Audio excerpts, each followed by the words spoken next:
The year is 1886 and the place is Atokheza, literally cursed house, a remote village somewhere on the Hungarian plains. A little girl is born into a very poor family. Her name is Viktória Fődi. This child came into the world screaming. No wonder. Life was tough from the start on the farm. Not only is money absent, but love also. Viktória is continually abused by her alcoholic father, and she sees it as a blessing from God when she is sent to work at the farm of a wealthy neighbor at the age of 13. She thinks this new life might be bearable. At least she is away from her father's wandering hands.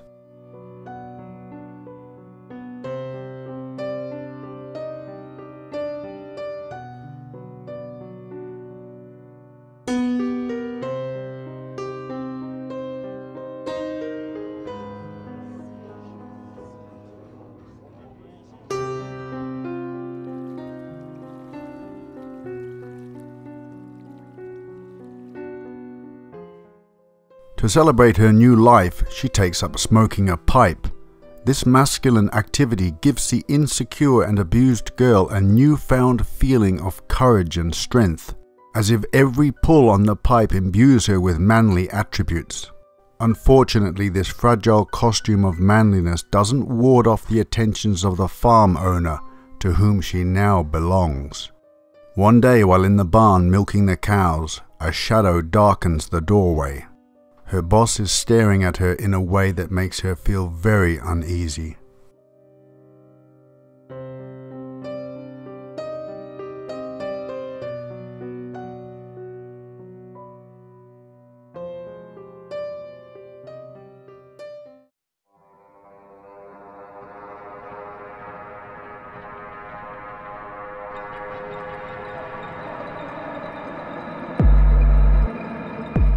She goes back to her work at hand, hoping her industry will send him away. It doesn't. Suddenly he forces himself on her and savagely rapes her. After this vicious assault, her attacker stumbles away, and Viktória, crying, continues her duties. Her newfound security is shattered and she loses all hope in her heart. Something dies within her, and in its place something new is born. Something hard and cold and strong enough to carry her forward.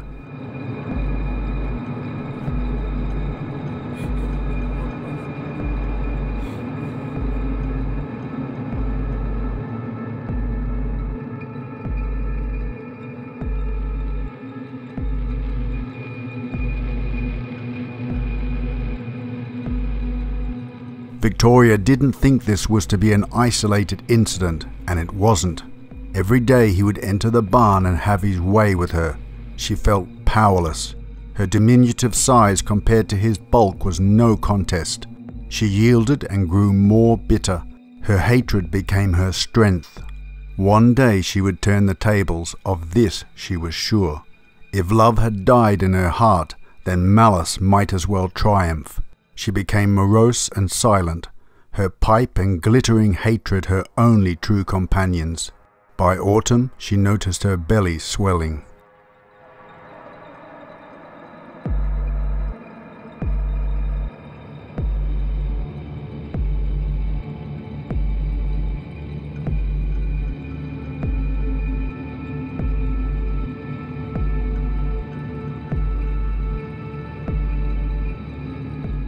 The farm owner made a small attempt at being decent by marrying her. A small glimmer of hope was kindled. Maybe the child would give her life meaning. Maybe she could give it the love that was denied her. The farm owner's daughters of a previous marriage treated her like dirt and ordered her around like a servant. Still hanging on to that ray of hope, she thought the arrival of a baby might soften their attitudes. The birth of the baby was an event that was briefly celebrated. Viktória rejoiced in her newfound status and put her pipe away. But her happiness was short-lived, just like her child. Infant mortality was high in those days, and her husband left her no time to grieve. Her farm duties and marital duties must continue to be performed. The glimmer of hope was extinguished. 3 more births follow, as do 3 more funerals. A 5th baby is born, and it is strong enough to survive.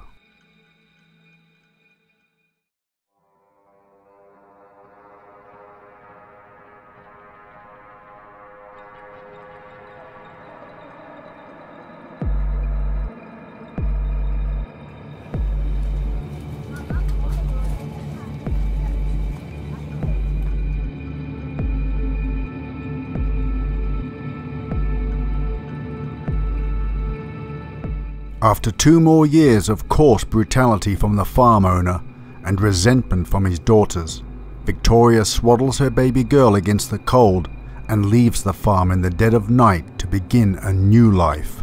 Viktória was no longer the frightened little farm girl.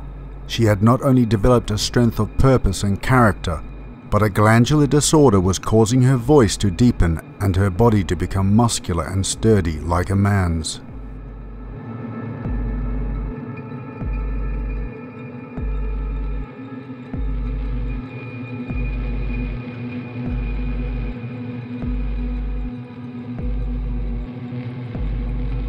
While wandering the back roads with her baby and rapidly diminishing stolen foodstuffs, she came upon an itinerant gypsy who was pulling a cart of old clothing and pans and other household items. Using some of the money she had managed to squirrel away from her wealthy but mean husband, she purchases some items of male clothing and a pair of work boots.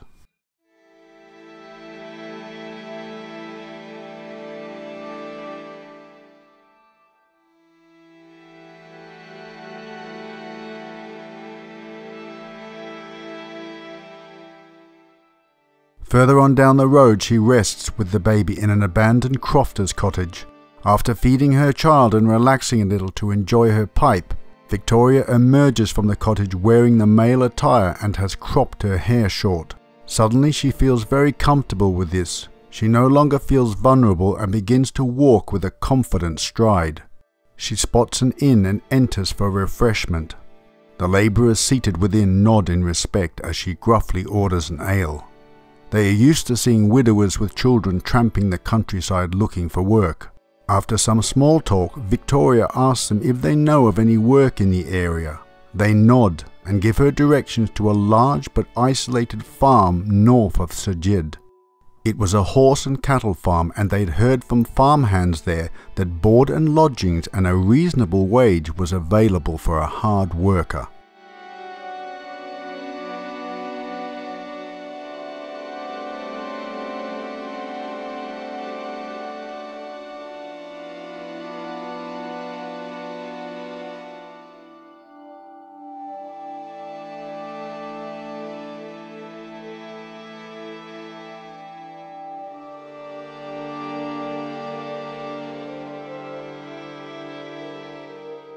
Viktória thanked them and immediately set off in the direction of Szeged.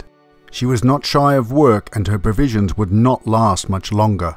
She gritted the pipe between her teeth and ignored the pain from the ill-fitting boots. While she had an ounce of strength in her body, she would never let her child go without nourishment or protection. After finally arriving at the farm exhausted and dirty, the owner took pity on this poor man struggling to survive with his child and said Viktória could rest overnight and start in the morning. Lodgings would be provided in a communal hut with the other labourers, while the child could be looked after by his wife during the day.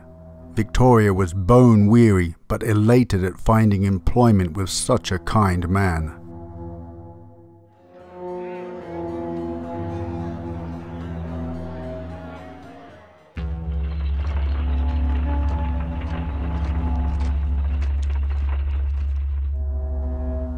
She proved herself to be a tireless worker, and as the food servings were generous, her form thickened and her muscles hardened. She got on reasonably well with the other farmhands, even if they thought the new guy was somewhat aloof and always slept fully dressed. He wouldn't bathe with them in the pond either, but every 2 Sundays a month was a day of rest for them. Viktória would then take her child and go off into town and come back clean and with the clothes laundered.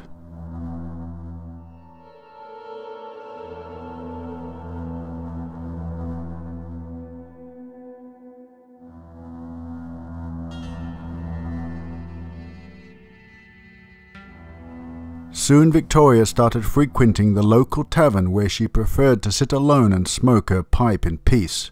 The tavern owner started to call his regular customer Smoking Peter. He liked this newcomer. Once, when one of the drunks started causing trouble and threatened the tavern owner, Smoking Peter quickly wrestled him to the floor and threw him out. After that, a table in the corner was always reserved for him.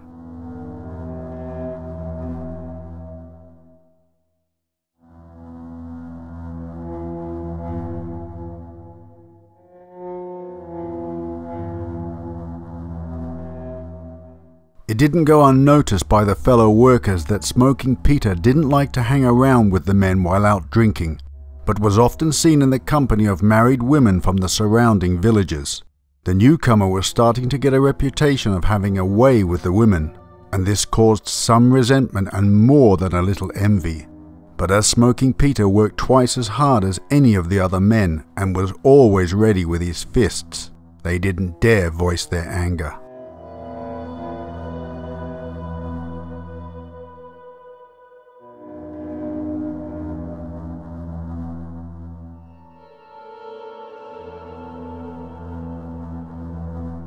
At the same time, the police were baffled by the numerous suicides of married men in the area.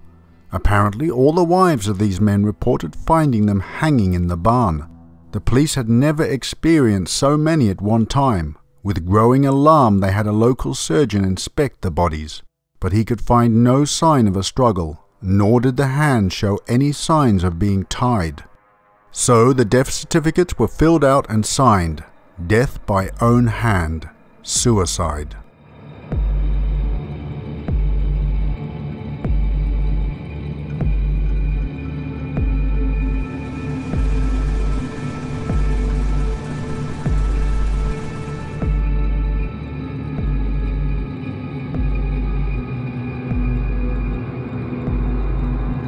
Soon the town gossips were doing a better job than the incompetent constabulary.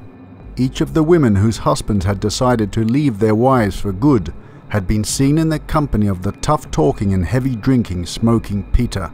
They naturally assumed that as the newly widowed women were now in need of male companionship, that an ongoing relationship would develop between Peter and the grieving women.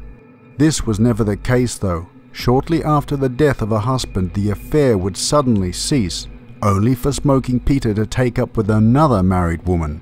What made them very suspicious was shortly afterwards the husband of the current love interest of Smoking Peter would soon enter the barn, never to leave it again.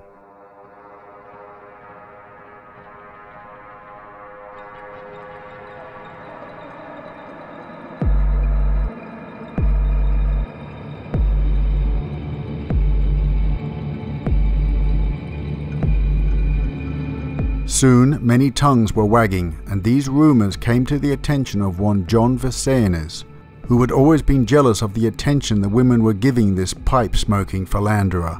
He went to the police with his suspicions and stated that the widow of a wealthy but miserly cattle farmer named John Borsok had confessed to him that she had paid Smoking Peter a sum of money to do away with her good-for-nothing husband. The widow had also described to him how it was done. Under directions from Peter, she led her unsuspecting husband to the dark barn with the promise that she had a surprise for him. Once there, the hired husband killer sprang from his hiding place and coshed the victim over the head just enough to knock him unconscious. Then the two collaborators hoisted the senseless husband onto a wooden crate and put the prepared noose over his head. With a swift kick from Smoking Peter, the unwanted husband was sent into eternity.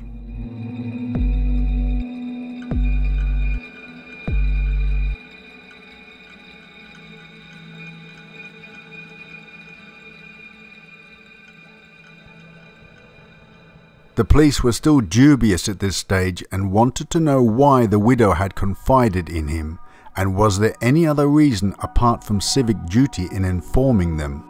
Viktória explained that after Borsok's death he had been the widow's lover and she had confessed to him. He would never have told on her if she had not recently tired of him, and so, looking around for the reason, he had heard she was seeing Smoking Peter again. a thing that he had always feared because he was very sure that money must not be the only reason for Peter to help her. Mad with jealousy, he saw an easy way to be rid of his rival in love. He didn't realize he had just implicated the object of his affections too.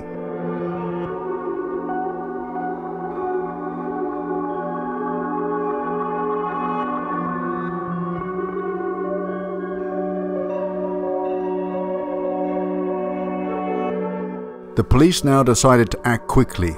They found Smoking Peter at the farm where he worked and took him into custody. The widow and her son were also arrested, but all denied any guilt at first. Then the police tried the old trick of telling each that the other had confessed and placed the widow and Peter in the same room together. The two merely glowered at each other until a police detective remarked, "This man claims that you never paid him for ridding you of that mean old husband of yours."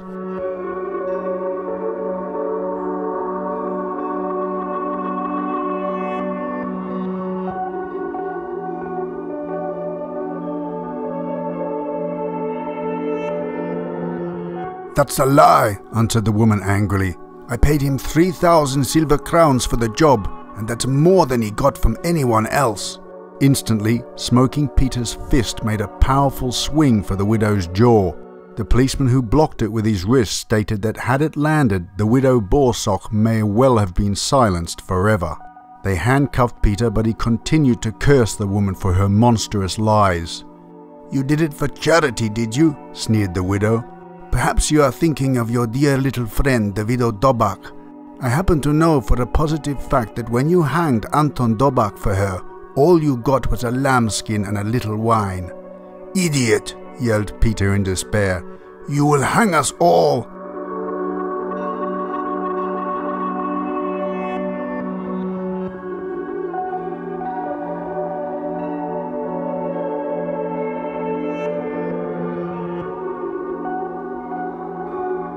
This prophecy seemed likely to be fulfilled because when they arrested the widow Dobak, she confessed and described almost the identical technique in getting her husband out of the way. Faced with this second confession, Smoking Peter admitted his guilt, so the police allege, of both murders. While awaiting trial in prison, Smoking Peter's fellow prisoners complained to the guards that the new cellmate refused to bathe and that the smell was extremely unpleasant. The prison doctor was called and he ordered a forced examination of the sullen-looking pipe smoker. Their jaws dropped in astonishment at what the disrobing of the prisoner revealed.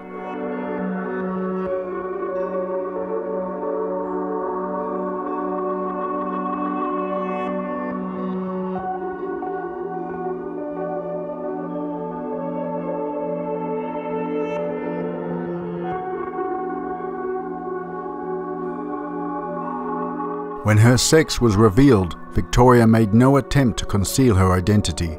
In the prison of Szeged, she said her maiden name was Viktória Fődi, that she was the daughter of a peasant who had been sent to the farm of Paul Riga, a rich old widower, many years earlier when she was 13. Riga, when contacted, confirmed this, stating that the present circumstances had no doubt been directly influenced by his wife's mean disposition and ferocious temper. He also told detectives that she had been a beautiful creature when he married her 24 years ago.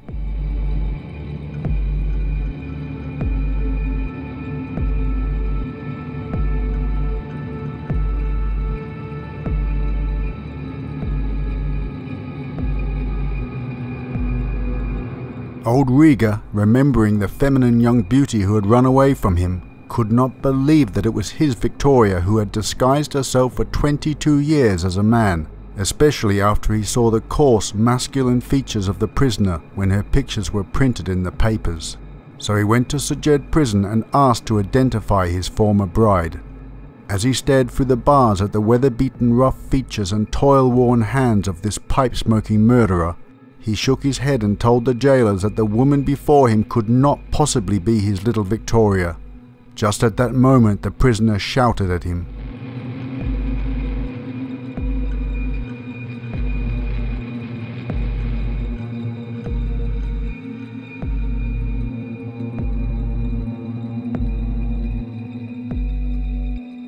"You accursed old devil, you are the cause of all my hardships and even the situation I'm in now. I was a fool not to have done the same to you as the others." Rieger stopped shaking his 74-year-old head and began to nod it vigorously. "You," he cackled. He looked to the guards. "If she hadn't said that, I wouldn't have recognized her. I hope she is hanged."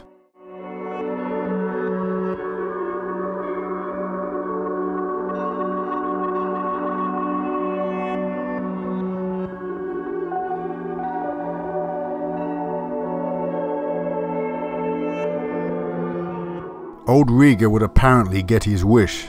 Viktória Fődi was convicted of 2 counts of murder and sentenced to dangle at the end of the same kind of noose she had prescribed for her victims.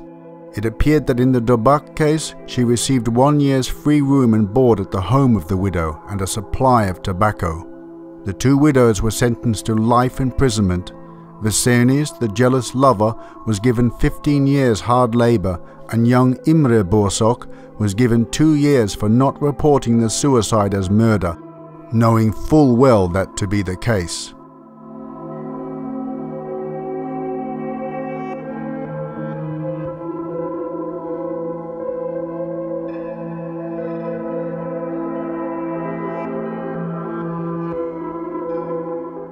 Sentenced to death in 1933, she received a reprieve on Christmas 1933 from Governor Miklos Horthy.